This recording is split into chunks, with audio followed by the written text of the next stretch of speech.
are you? Good, thanks. Have you been in touch with Jose Mourinho at all? It's a shock. We had a couple of messages, just to wish him well in his new role, as he's always done for me. So, we had a couple of messages. What does he bring to Tottenham, and why is it that he seems to be able to have an immediate impact wherever he goes? Well, I think history and results speak for themselves. The trophies, titles that he's managed to win over his clubs that he's worked at are not things in sport like that. Are not shocks, are not surprises. They're because of hard work and what you put in, and he's done that consistently at the teams that he's been at. So that's what we measure him and measure us as managers by.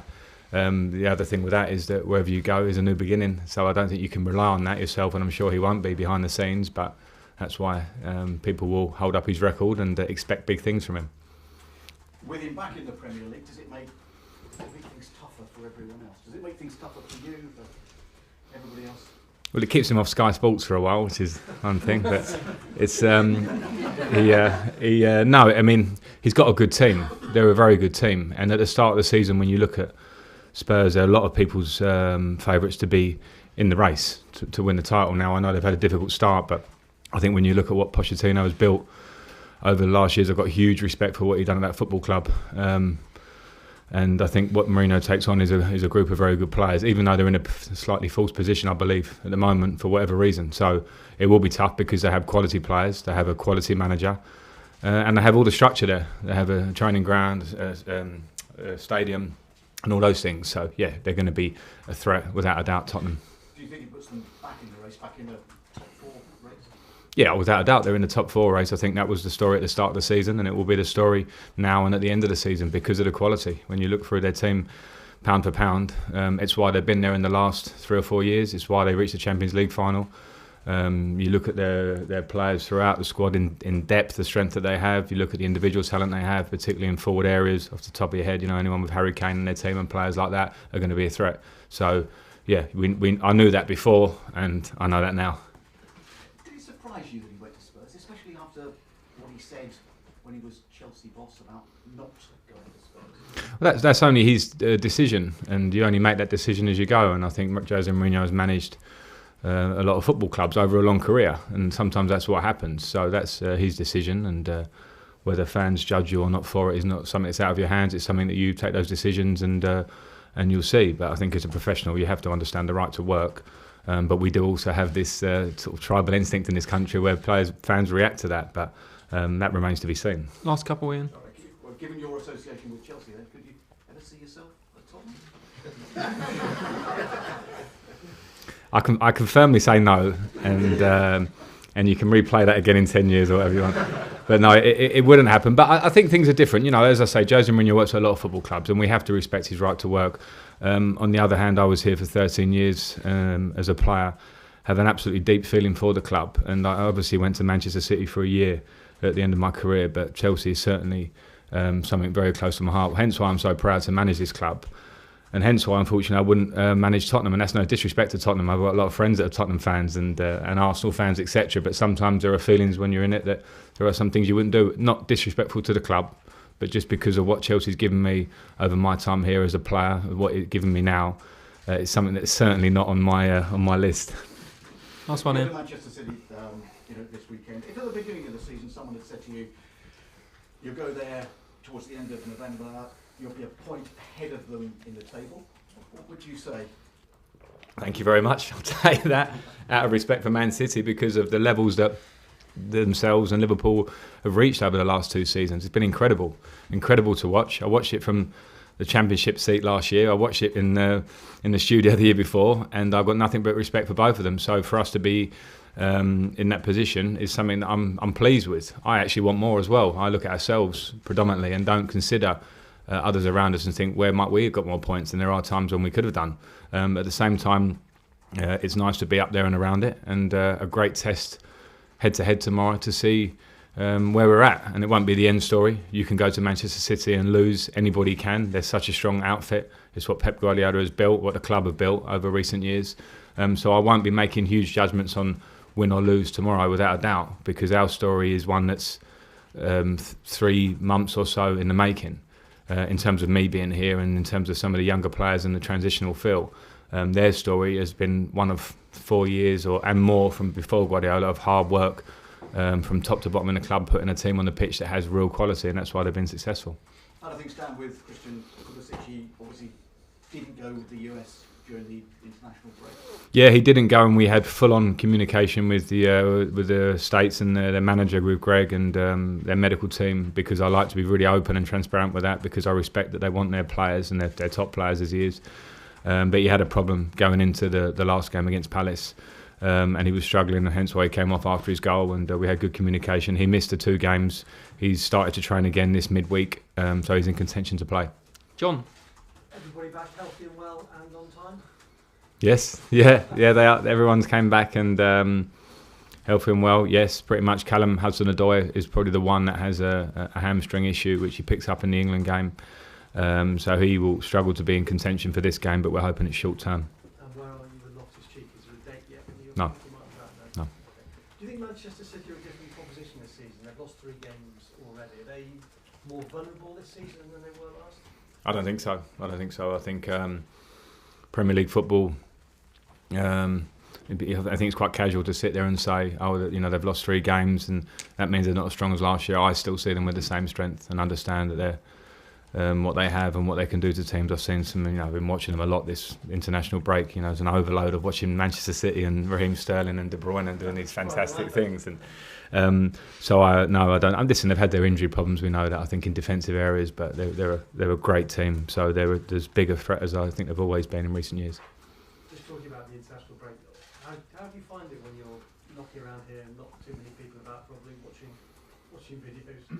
Well, it's different and it can feel quite long. I gave quite a big break for a lot of the staff and the players who aren't with their international teams. There aren't that many, so they deserve a break themselves, because I think it's difficult keeping them here throughout just to train. So we get a balance of work and rest, and it's hopefully a nice little recharge for us all, because it is taxing, not just for myself but for the staff, for the players themselves, and they need some family time. What we put in, some weeks go by without days off and a lot of hours and a lot of travel, so it's time to utilise a bit of time for them. Will this game be a gauge of where you are to see how you compete against Manchester City? Yeah, as I mentioned before, yes, in a way, because when you go up against a big team, and I think the big teams we've gone up against this year, Liverpool twice, we've gone pound for pound with them and lost, unfortunately, and to a degree, with very tight matches. Manchester United in the first game, we put in a pretty good performance, but a harsh reality is we got beaten. And Manchester United again, we changed the team with about 5 or 6 changes. So all of those, what people would see as the so-called tougher games, I think we have performed pretty well without probably the result that we might have got. But at the same time, with tomorrow, I think it's, as I mentioned before, you can go to City and lose at your best. That's how good they are. So I won't judge us on the big picture just for that one game. Moose. Frank, I assume this is a lot more different for you than when you played against Chelsea for City, going back to City to manage. Yeah, yeah, without a doubt. I mean, it's. I'm back here. I just mentioned about what I feel for this club. So to manage them is a proud honour. And in terms of going up against City, it's a club that I had a great time at for a year. From how the club, the structure of the club, the fans. I live central in Manchester. I've got on with the players. I really, really love my time there. So I go back there with nothing but good feelings and about my time there and what they've done since. Because I look out for them a little bit. But I am Chelsea manager. Everyone understands what I want tomorrow. I want to take a team there to go and absolutely compete and try and win. In terms of competing and winning, is the idea to go there and be on the front foot? I mean, is attack the best form of defence? I think it's probably too simplistic to look at it that way, because there are times when you understand that City will put you under pressure. So there are times when you have to defend, whether you're defending in your own 18-yard box or whether you're defending up the pitch to try and keep them away from your goal. So we'll try and be a continuation of our recent form. And of course, playing against City, the level that they are, it makes it an even tougher test.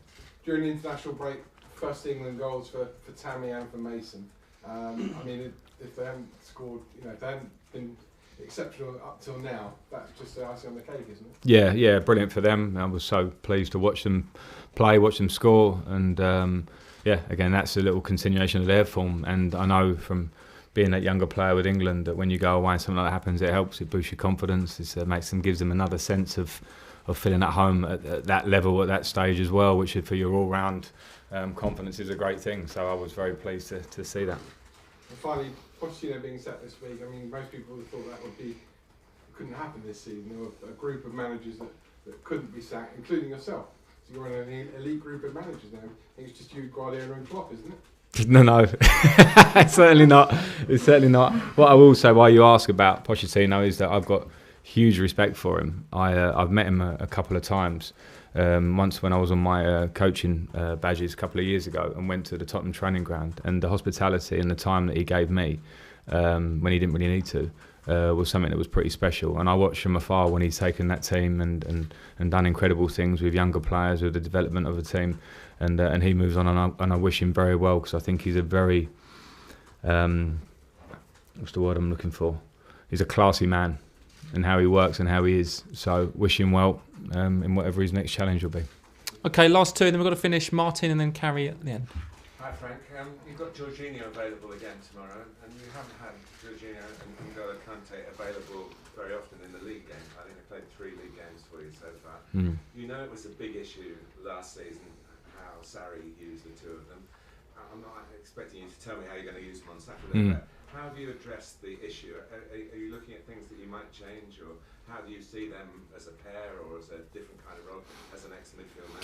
You know all about it. Yeah, I want it to be a positive issue for starters, because on top of that you mentioned Kovacic, and I think many people in recent games would look at him as one of our outstanding performers, quite rightly, and obviously Mason Mount, and obviously we have Ross Barkley, we have Ruben coming back, but in the terms of people that are very fit and playing regularly at the moment, it's great for me, and I don't think it's something I think we've done pretty well this season as the season's gone on, is have a bit of rotation and fluidity in our game in midfield, and not pinning people down so they're stuck in certain positions. So I hope that can carry on, and I hope that can bring the best out of the abilities of all of the midfield players, because I think one big thing they have, all of them, is that they can all apply different roles of a midfield player. They can all be the deeper player, they can all be higher up the pitch, they've all got energy to get around the pitch, so I think we can use them all collectively.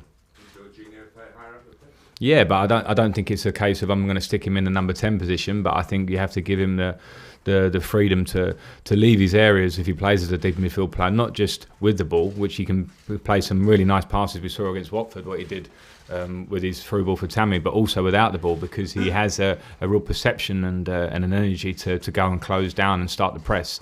So if I pin him down in front of our back four, you don't get those abilities, and I think he's been doing that really well. Okay, last two can carry.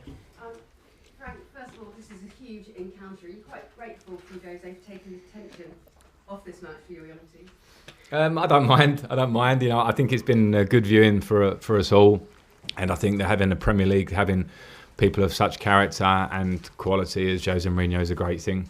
You know, I think we all watched the press conference yesterday, waiting for the lines and for the personality, and I think that's a good thing. And now the interesting thing to see will be, you know, how his team does. So it's been I watched it with one eye, but much more focus obviously here in what we're going to do about the big game that we have tomorrow. Pochettino very much had the plan of following Sir Alex Ferguson in a 4-year cycle. Jose Mourinho said, really, nowadays, since the Bosman ruling and because of us media, that's simply impossible. Do you still have a romantic notion, though, that you could be a legend here and buck that trend?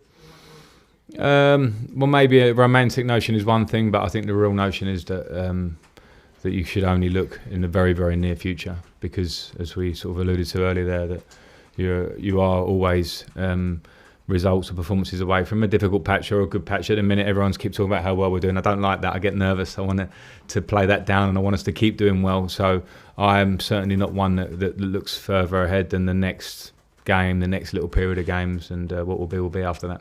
Okay, cameras off, please.